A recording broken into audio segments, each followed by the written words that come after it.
प्राणियों का। आप जी को यहाँ बार बार क्यों बुलाया जाता है? जैसे आप अपने बच्चों को स्कूल कॉलेज में भेजते हो और टीचर डेली बुलाता है, उनकी अटेंडेंस लगाता है और न आने पर उनको खुरकाता और धमकाता है, क्योंकि उसको मालूम है ये बच्चे रूटीन में आते रहे तो सफल होंगे, अपना सिलेबस पूरा कर पाएंगे, अन्यथा नहीं। टीचर को उनके भविष्य का ज्ञान होता है कि जो आज गफलत करेंगे आगे आजीवन वो दुख भरेंगे। ठीक इसी प्रकार दास को मालूम है परमात्मा ने ये एक नई यूनिवर्सिटी खोली है और यही साथ के साथ एक मेडिकल भी है। तो इसमें इस आत्मा के दोनों रोग कटेंगे, एक तो जन्म और मृत्यु का, दूसरा जो कर्म संस्कार से आपको मानसिक पीड़ा, शारीरिक रोग या अन्य किसी कारण से तीन ताप का कष्ट आपके ऊपर जो कहर टूट रहा है, परमात्मा सबसे पहले आपको उसी से रिलीफ दिलाएंगे। उनसे रिलीफ होगा तभी आपको महसूस होगा कि सचमुच यहाँ भगवान मिला मुझे। और फिर आप आगे भक्ति भी करोगे, डर के भी रहोगे। आपको ये डर बना रहेगा कि कहीं फिर से नाम खंडित हो गया और भगवान की रजा मेरे सिर से हट गई तो वही संकट फिर से घेर लेगा। और भय में भक्ति नहीं होती, भय बनता है ज्ञान से। छोटा सा बालक होता है, वो करंट वाली वायर को भी पकड़ लेता है और मर जाता है, सर्प को भी पकड़ लेता है, गड्ढे में गिर जाता, अग्नि को हाथ में पकड़ लेता है और हानि उसको होती ही है। और जब वो बच्चा बड़ा हो जाता है, बुद्धि उसकी काम करने लग जाती है, मैच्योर होता है, तो फिर उसको डर लगता है उन भयंकर पदार्थों से, भयंकर जानवरों से। आप भी डरता है, औरों को भी सतर्क करता है कि सर्प है, इससे दूर हो जाओ, ये खा जाएगा, काट लेगा, बहुत विषैला जानवर है। इसी प्रकार बिजली के तार से औरों को भी बचाएगा, आप भी बचेगा। तो ये ज्ञान आपको यहाँ कराया जाएगा, आपकी बुद्धि मैच्योर होएगी, युवा होएगी और फिर डर लगा करेगा। प्रत्येक पदार्थ से रिश्वत लोगे, हाथ काट जाएंगे तुम्हारे। ये होगा जब जब आप शाने हो जाओगे, मैच्योर आपके विचार हो जाएंगे, आपके हृदय में परमात्मा का जो ज्ञान दृढ़ हो जाएगा। तो आप जी को यहाँ क्यों बुलाया जाता है? आप तो बालक हो, खिलौने से खेलने की आदत बन गई और सभी खेल रहे होते हैं तो दूसरे बच्चों की रुचि उसी में अधिक बनी रहती। फिर कहते हैं कि तेरे संग की कितनी जाली, तू क्यों लारी वार और गुड़िया खेलत तन जन्म गंवा दिए। लाया नहीं विचार, गुड़िया खेलत यानी खिलौने से खेलते हुए इतना सारा जीवन नष्ट कर दिया।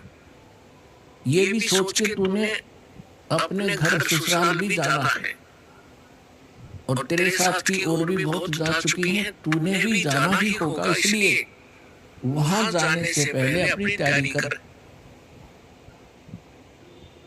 अब जब तक लड़की यानी लड़का हो चाहे लड़की, लेकिन यहाँ परमात्मा आत्मा को संबोधित कर रहे हैं, चाहे वो स्त्री की है या पुरुष की। ये कौर कौर में ऊपर के 14 मंत्र है, अंदर मटेरियल एक जैसा है। तो परमात्मा ये समझाना चाहते हैं कि जैसे छोटे बच्चे खिलौनों से खेलते, कोई कार ले रखी है छोटी सी, कोई घोड़ा ले रखा है, कोई मोटरसाइकिल, वो खिलौने की छोटी सी खड़ी है प्लास्टिक की, और उनको कोई बच्चा उठा लेता है तो वो रोता है, पैर पीटता है, बुरा हाल कर लेता है। जब उससे पूछा जाता है कि क्यों रो रहे हो, कि मैंने मोटरसाइकिल उठा ली। मोटरसाइकिल हो इतना खिलौना, उसको ओरिजिनल मान चुका है, उसकी बुद्धि इतनी ही काम करती है। ऐसी बच्ची लड़कियां गुड्डा गुड्डी का खेल खेला करती हैं। एक कपड़े का गुड्डा बना लेते थे दूल्हा, एक उसकी दुल्हन, और छोटे छोटे कपड़ों के टुकड़ों से उनके सूट की सेट बना दिया करती थी, सैकड़ों की संख्या में। और फिर उस इतने से कपड़े को जो उसने मोड़ तोड़ कर एक सूट का रूप बनाकर रखा हुआ था, अपनी गठड़ी बांध रखी थी, बक्से में रखी छोटे से, उसमें से उसके एक कपड़े ने कोई उठा ले, टुकड़े ने गिनती करती थी। पहले दास ने देखी छोटे छोटे, जब शिक्षा का इतना था नहीं, बच्चे इसी खेल से खेला करती बेटी बहनें, तो वो रोया करती थी। फिर उससे पूछते थे क्यों रो रही है, कि मेरी तिल, मेरा एक सूट गायब हो गया, मेरा किसी ने उठा लिया। इतना चिथड़ा जाओ कतरन थी एक। अब दुल्हा दुल्हन का खेल खेला करती थी, ये दुल्हा या दुल्हन। अब जब वो लड़की बड़ी होती है तब उसको पता चलता है वास्तविक दुल्हा और दुल्हन का। जब वो बड़ी हो जाती है फिर वो खेल नहीं खेल सकती जो पहले खेला करती, छोटे छोटे गुड्डा और गुड्डी के खेल को, कभी उसकी रुचि ही नहीं बन सकती। तो इसी प्रकार आप जी जो आज तक खेल खेल रहे थे, संतानोत्पत्ति, संपत्ति को संग्रह करना, बच्चों का विवाह करना, पढ़ाना, शिक्षा ग्रहण कराना, फिर इनका विवाह कर देना, फिर इनकी संतान की कामना करना, संतान हो जाए फिर हम वृद्ध हो गए, मृत्यु के निकट आ गया, बेशक मर जावा, नो प्रॉब्लम। हमने ये सोच रखा था कि सुना सुनाया जैसे हम सुनते थे कि हमारा मनुष्य जीवन का काम पूरा हुआ। मनुष्य जीवन का तो शुरू भी ना कराया आपने, ये तो एक दिन साधारण का काम कराया दो। और जो आपको मिलना था, कई हमने देखे पहले जब ज्ञान नहीं था, बुढ़े बुजुर्ग बैठ कर बतलाया करते थे और कहा करते थे, भाई जैसे कोई बाहर का आ जाता था अतिथि, उससे कुशल मंगल पूछा करते थे, फिर संतान पूछा करते थे। वो बताता था कि 2 लड़के 2 लड़की,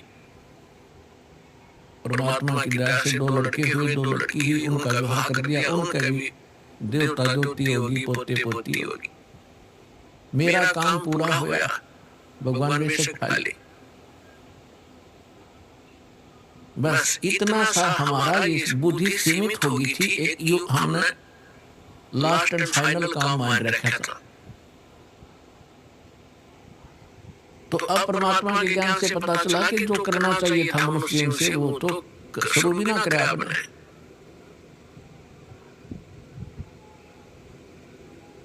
तो पुण्यात्मा आपको यहाँ बुलाकर ये ज्ञान दिया जाता है कि आप उस मनुष्य जीवन के मूल कर्तव्य को भूल चुके हो और किसी में पिछले पुण्य कर्मों के संस्कार बस प्रेरणा है तो आप साधना गलत कर रहे हो, वो भी व्यर्थ है।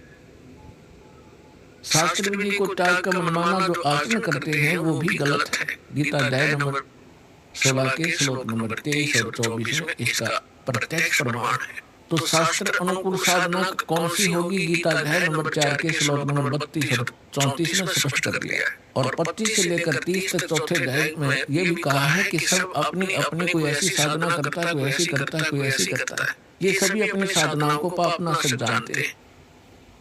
पापनाशक में मोक्षदायक, पापनाश होंगे तभी तो मुक्ति होगी, नहीं तो कर्मा के संस्कार में फंसे रहते हैं। तो गीता अध्याय नंबर 4 के श्लोक नंबर 32 में कहा है कि परमात्मा स्वयं आकर के अपने मुख कमल से एक विशेष जानकारी विस्तार से देता है उसको सच्चिदानंद घन ब्रह्म की वाणी कहा जाता है, कबीर वाणी। वो तत्व ज्ञान है, उसको जानने के बाद फिर सर्व पापों से मुक्त हो जाता है। उस तत्व ज्ञान को मैं नहीं जानता, गीता ज्ञानदाता कहता है। तत्वदर्शी संतों के पास जाकर समझ, उनको दंडवत प्रणाम करने से, कपट छोड़कर सरलता पूर्वक प्रसन्न करने से वो परमात्म तत्व के जानने वाले तत्वदर्शी संत तुझे उस तत्व ज्ञान का उपदेश करेंगे। 15वें अध्याय के प्रथम मंत्र में गीता जी ने उसका पहचान बताई है कि जो उल्टे लटके संसार रूपी वृक्ष के सभी